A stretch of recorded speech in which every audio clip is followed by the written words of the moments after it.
Assalamualaikum warahmatullahi wabarakatuh.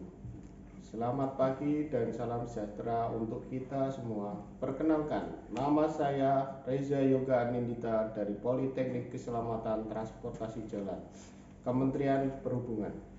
Pada kesempatan kali ini, saya akan menyampaikan video pembelajaran pernyataan diri dosen dalam unjuk kinerja pelaksanaan Tridharma Perguruan Tinggi. Saya memiliki latar belakang pendidikan S1 Matematika dan S2 Statistik. Dan saat ini saya mengajar di program studi Rekayasa Transportasi Jalan dengan mata kuliah Statistika Terapan dan Statistik di program studi Teknik Otomotif di Politeknik Keselamatan Transportasi Jalan. Pada video pelaksanaan pengajaran, saya akan menyampaikan pembelajaran pada mata kuliah Statistika Terapan pada pertemuan ke-1 dengan materi pengantar statistika, di mana setelah mendapatkan materi ini, mahasiswa-mahasiswi diharapkan mampu membedakan statistika deskriptif dan inferensi, mengetahui pengertian statistika dan jenis-jenis data, serta contoh data dalam bidang transportasi. Berikut ini adalah pelaksanaan pembelajaran di kelas. Assalamualaikum warahmatullahi wabarakatuh. Selamat pagi para taruna. Hari ini kita akan memulai perkuliahan pertama tentang statistika terapan. Sebelum kita mulai kuliah tentang statistika terapan, ada hal-hal yang perlu kita perhatikan, yaitu pertama tentang kontrak kuliah. Oke, yang perlu kita bahas hari ini bahwasanya tujuan kuliah statistika terapan itu standar kompetensinya adalah kalian diharapkan mampu memahami dan menguasai proses pengumpulan, pengolahan, penyajian, analisis, dan interpretasi data secara komprehensif untuk mengevaluasi dan pengembangan penelitian. Mata kuliah ini jumlah SKS-nya adalah 3 SKS. Harapan saya nanti semuanya bisa mendapat nilai yang lebih baik. Nah, strateginya nanti kita menggunakan ada 4. Yang pertama dengan ceramah, kemudian ada tugas kelompok dan tugas individu, kemudian ada presentasi dari dosen, kemudian ada tugas tambahan berupa eksplorasi paper atau review dari jurnal yang menggunakan metode statistika. Kemudian nanti ada 2 evaluasi, yang pertama adalah ujian tengah semester, yang kedua adalah ujian akhir semester. Kemudian ada di sela-sela nanti di tugas ada kita praktek menggunakan alat bantu, yaitu software statistika. Nanti ada 3 yang kita pakai, yang pertama Microsoft Excel, yang kedua SPSS, dan yang ketiga adalah Minitab.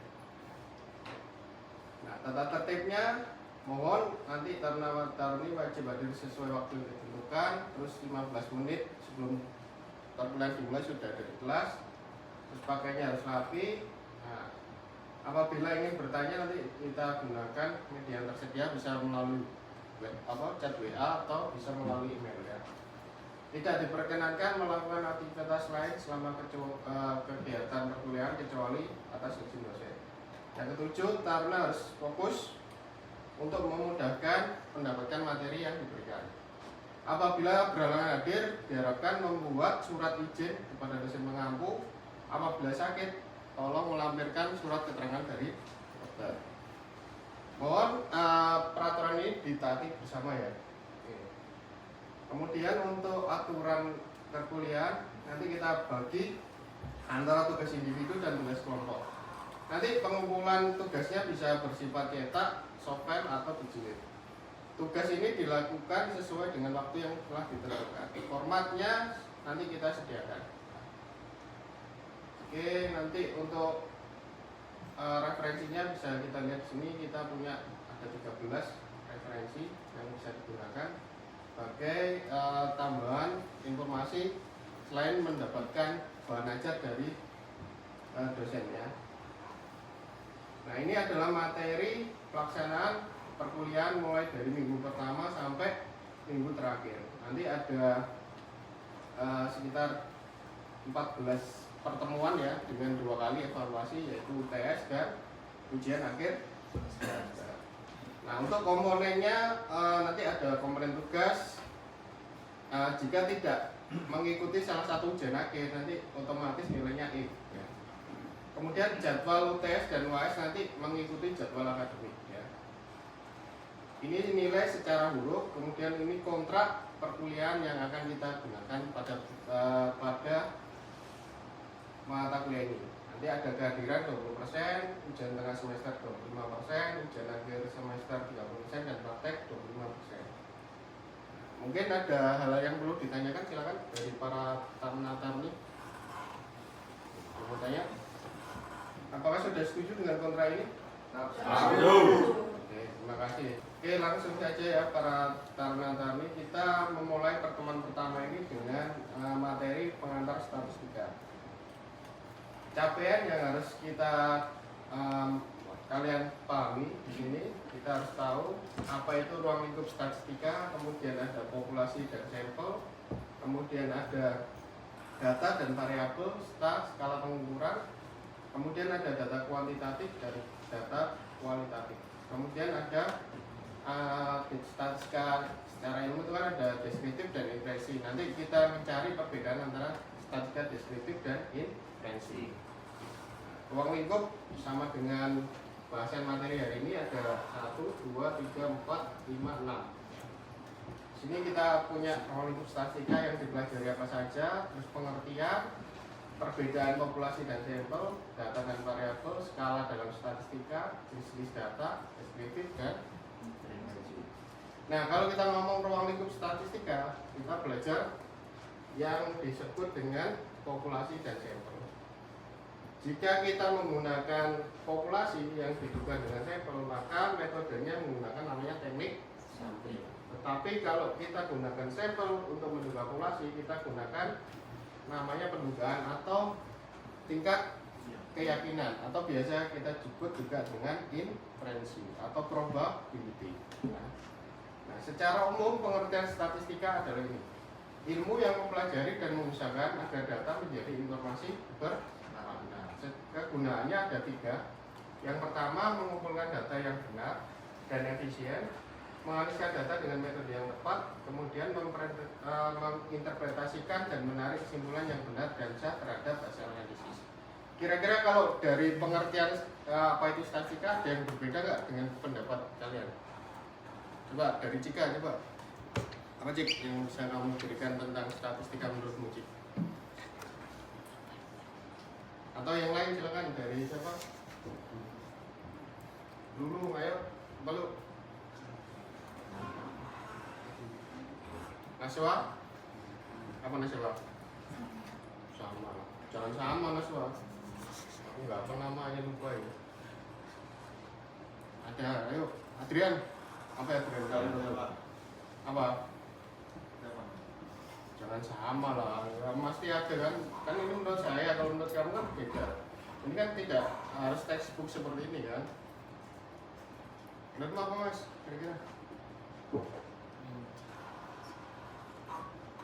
Jangan sama lah, masih sama. Nah, secara umum ini kegunaan statistika ya, kita gunakan sebagai ukuran dari sebagian fakta yang mewakili ukuran. Kemudian dari informasi yang digunakan untuk menarik kesimpulan. Di sini dalam bidang transportasi, rata-rata statistika ini hanya sebagai alat bantu untuk menganalisis suatu permasalahan. Ya. Di samping menggunakan metode yang ada di transportasi. Ya. Nah, secara ilmu statistika itu dibedakan menjadi 2. Yang pertama adalah statistika deskriptif, yang kedua adalah statistika inferensi. Kira-kira dari perbedaan deskriptif dan inferensi ada yang tahu nggak? Perbedaannya apa? Sih Mbak, Iya. mungkin untuk dari deskriptif biasanya berupa kata-kata, kalau inferensi berupa angka. Ya, bisa seperti itu. Tapi ya dulu kalau deskriptif itu biasanya banyak digunakan sebagai penyajian datanya berupa visualisasi. Tetapi kalau inferensi lebih banyak larinya ke penarikan kesimpulan. Nanti ada hipotesisnya, ada teknik analisa untuk menarik kesimpulan.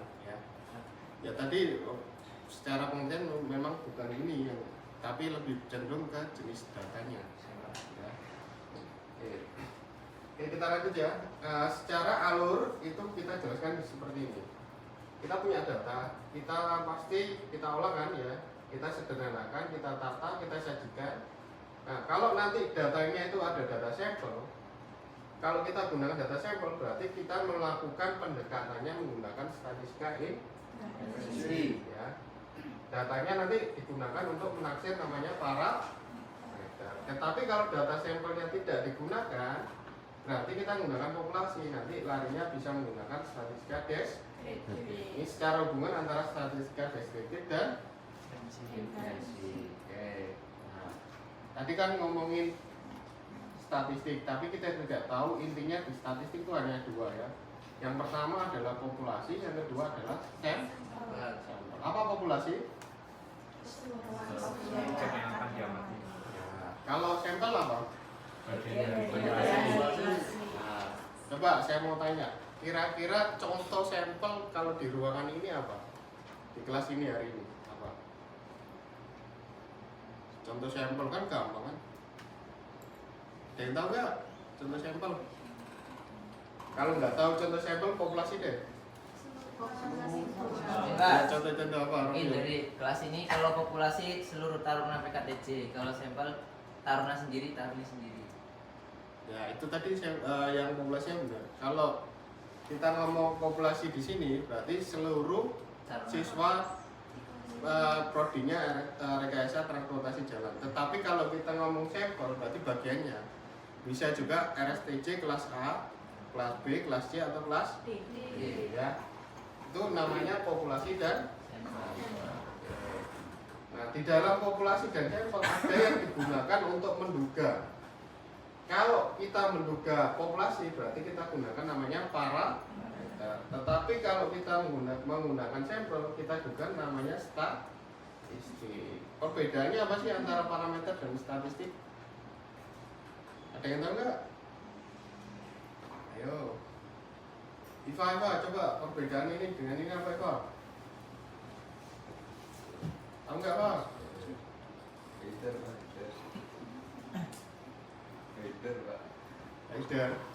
Dandi ya, Dandi. Dandi apa Dandi? Perbedaan ini dengan ini. Yang bedakan apa? Jelas nih loh Dandi. Apa? Penulisan simbolnya kan berbeda kan? Nah ini kita menduga parameter pakainya mu. Tapi kalau kita gunakan statis pakainya X-bar kan? Ya. Kalau ini simpangan baku, ini juga simpangan baku. Ya. Yang bedakan hanya di penulisan di ininya, tetapi secara tujuan juga berbeda. Kita menggunakan parameter untuk menduga populasi, kita gunakan statistik untuk menduga sampel ya. Nah, secara hubungan itu seperti ini. Kalau populasi digunakan untuk menduga sampel namanya random selection. Tetapi kalau ini sampel diduga untuk populasi kita gunakan namanya inferensi. Nah, ini contoh ya. Ini kita bahas contoh tentang sampel dan populasi. Kalau kita meneliti kesuksesan bisnis misalkan dari prodi lain, kalau kita mau pendapatan ini maksudnya sampel apa populasi? Populasi. Ya. Kalau global berarti populasi. Kalau spesifik hanya orang-orang tertentu berarti maksudnya sampel. Nah, kalau kita ngomong kegiatan bisnisnya, kalau secara global tetap sama ya populasi, tapi kalau secara spesifik dia masuk ke. Nah, kalau jumlah barang yang dihasilkan ini maksudnya sampel apa populasi? Ini bisa sampel, bisa populasi, tergantung jumlah barangnya berapa. Kalau dihitung semua ya maksudnya populasi. Kalau diambil sebagian maksudnya sampel. Kalau relasi, ini maksudnya populasi, nggak bisa relasi itu sebagian gitu, nggak bisa, harus semua. Ya, terus ya. Oke. Nah, tadi sudah tahu metode statistika ada dua ya secara cabang ilmunya ya. Nah, sekarang kita bedakan ini kira-kira dari contoh ini mana yang termasuk statistika deskriptif, mana yang termasuk statistika in. Coba kamu baca dulu. Nah, kira-kira yang mana? Jelas, ini sudah jelas kata-katanya kan?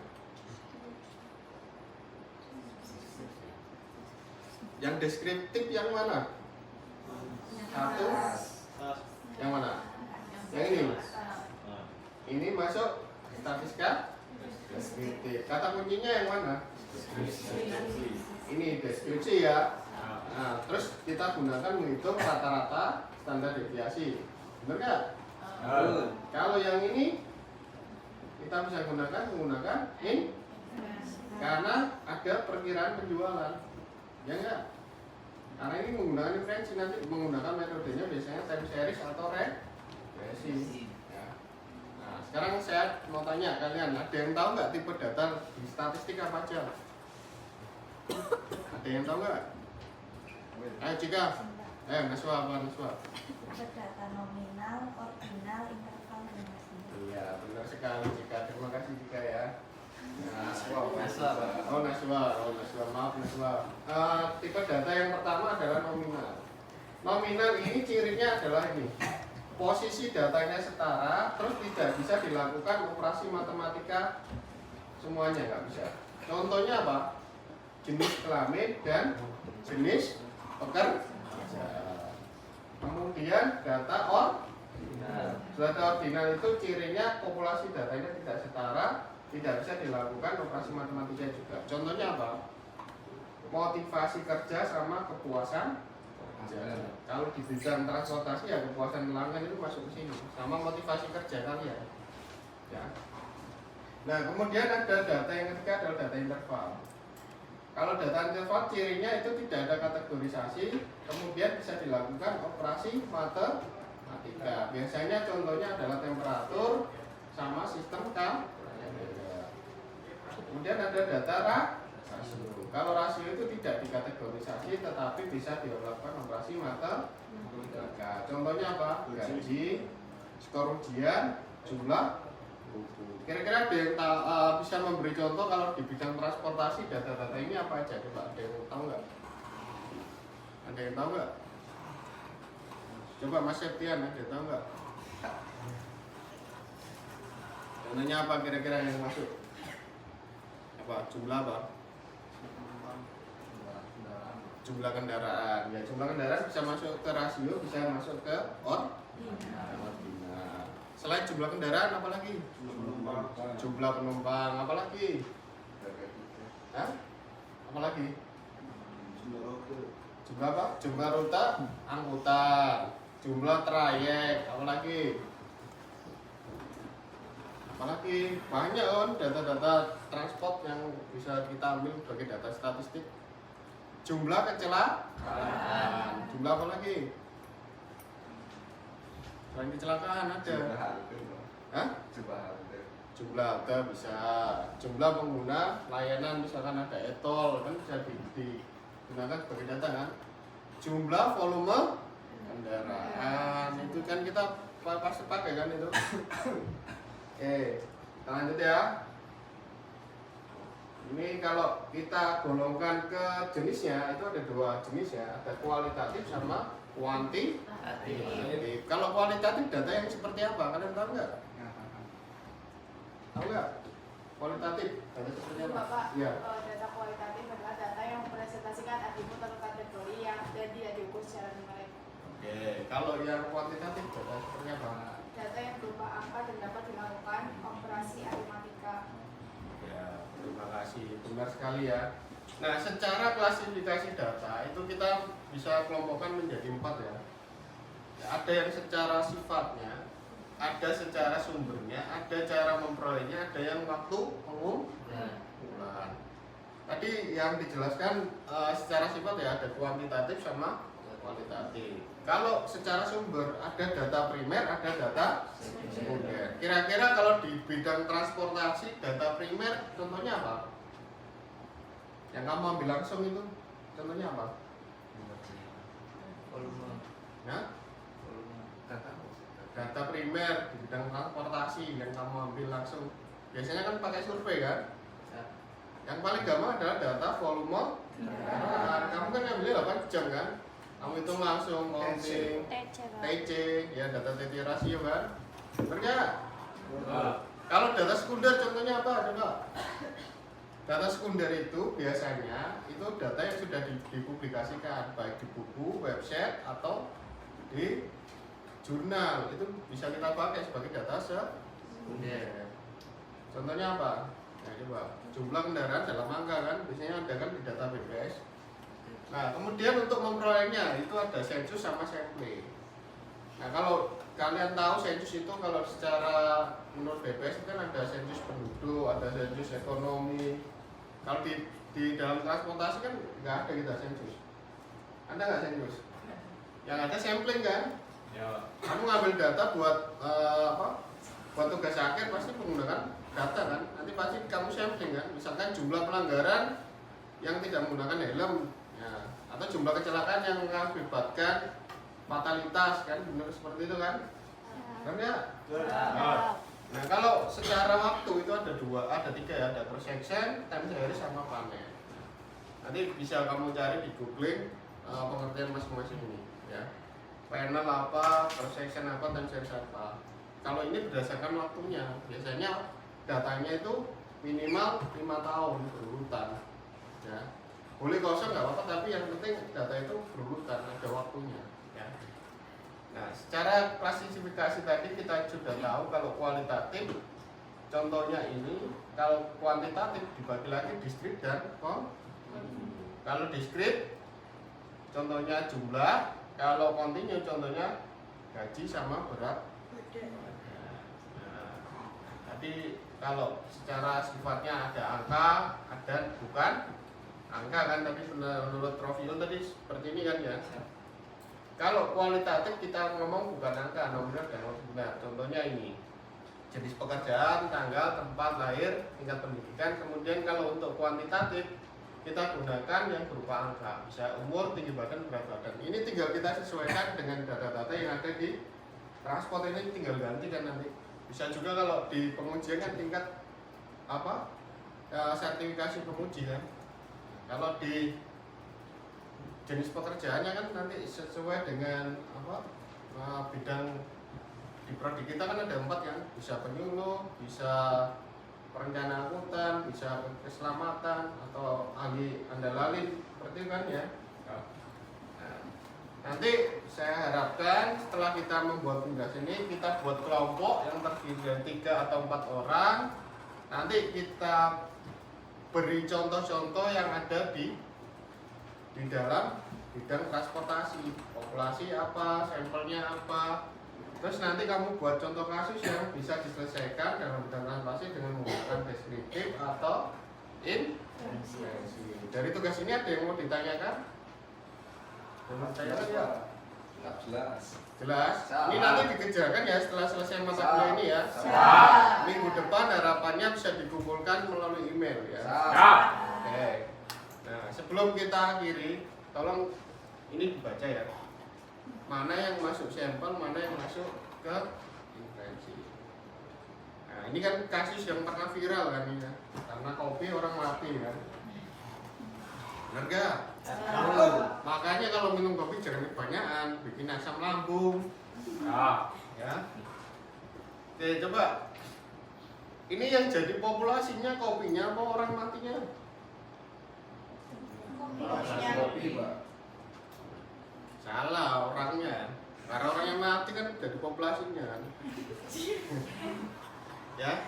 Ini sebetulnya sampelnya itu minumannya. Ini udah jelas loh katanya. Berarti kopinya kan ya sampelnya. Populasinya yang itu tadi, kematiannya itu. Karena menyebabkan viral akhirnya ini jadi kasus yang diselesaikan dengan pengadilan karena ini minum kopi tiba-tiba kok bisa mati, meninggal. Iya, sianida dicampur nggak tahu, kita nggak boleh menuduh tanpa bukti itu nggak bisa ya. Nah kalau yang ini coba mana yang masuk ke inferensi, mana yang masuk ke deskriptif. Yang inferensi yang mana?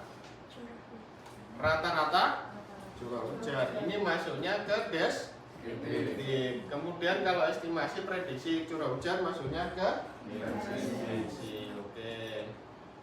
Nah kalau kita ngomong pengambilan sampel, tadi kan kita ngomong sampel kan ya? Ada 3, ada yang namanya sampel random, sampel kelompok, sama sampel sistemis. Nah untuk penyajian datanya ada tabulasi data. Nanti pakai tabel referensi atau tabel ikhtisar. Nah, nanti bisa juga menggunakan di diagram. Kira-kira kamu tahu bentuk diagram ada berapa? Tahu nggak bentuk diagram ada berapa? Batang ya. Terus nah ini diagram nih. Nah, diagram line. Ya, ini line ya. Nah, sudah bentuknya hanya 3 ya. Nanti ada tambahnya, ada ogive, ada prediksi yang ini bercat line itu campuran. Nah, ini nanti tolong dilatih mandiri, kamu buat bentuk penyajian datanya ya.